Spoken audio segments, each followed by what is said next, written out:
guys and what they've always said, and it's kind of just goes back to that. Just worry about getting the snap, taking your drop, and going through your reads, and letting the game come to you. And I think you can see on that drive, we took some little completions and got out of bounds, and didn't try to rush ourselves down the field and try to take a big chunk and get ourselves in 3rd and long. We kind of meticulously went down the field, and when we got our opportunity, we took it and capitalized. So what do you see in before we touched in there?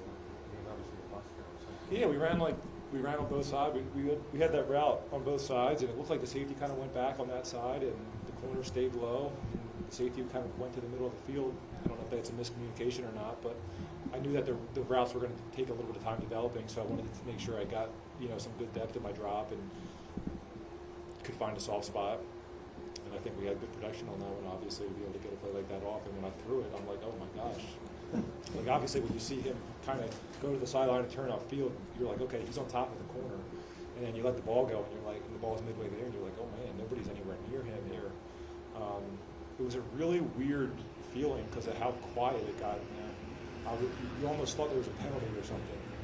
Obviously, we're in Cleveland, so it makes sense. But it was it was something. That feeling was something I never had really felt before. Like how quiet it actually got there, because the game wasn't over. There was still a minute and a half left. Joe, you said that the lights. You know that the lights aren't too big for Garrett Wilson. I think you also shared about that today. What do you make of the way he played? Yeah, I'm really happy for him. A lot of guys on our team. I was talking to somebody else about this. We've known that the lights aren't too big for him, and that he's already kind of grown up and is capable of playing this league. But you really aren't going to be able to have people say that about you until you win football games. So that's why winning is so big in this league, because it just cures all those things, all the issues you have. I mean, no matter how the outcome, no matter how this game turned out, those things are all true. But nobody cares, and rightfully so. That's why winning is so big. Can you walk us through the Garrett touchdown?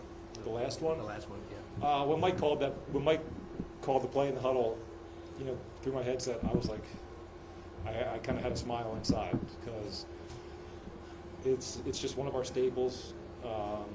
Their safeties, they were kind of playing pretty soft, but we were trying to call a couple things to get in that hole behind that linebacker, and this just gets you there pretty fast. And like I said, they were playing so soft that I was throwing that ball no matter what. If I had to manipulate the backer a little bit to come down onto the short guy, then I was going to do it, and I was going to find some kind of little window there to hit him.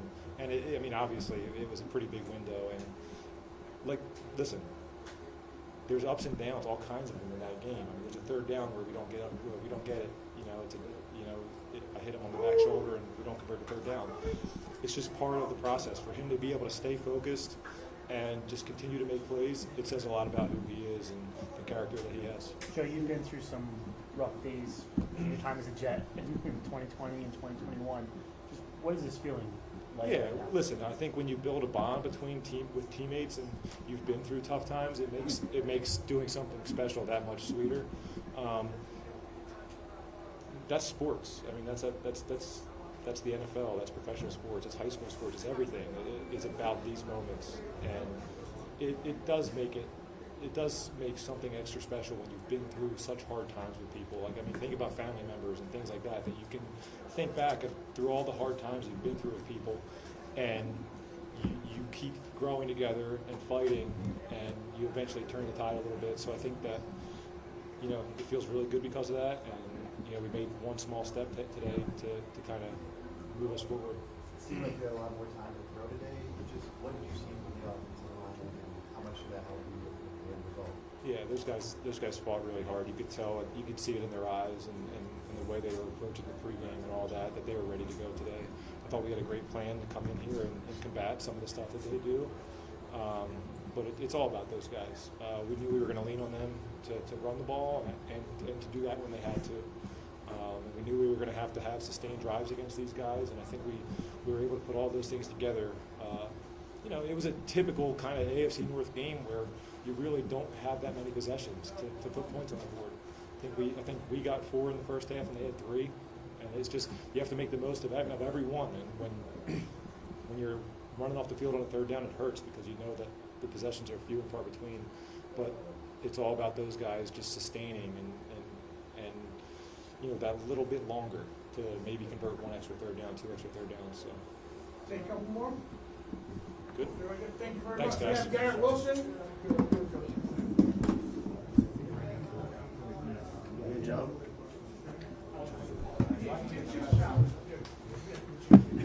How y'all doing? Great. I'm doing great. I'm doing great.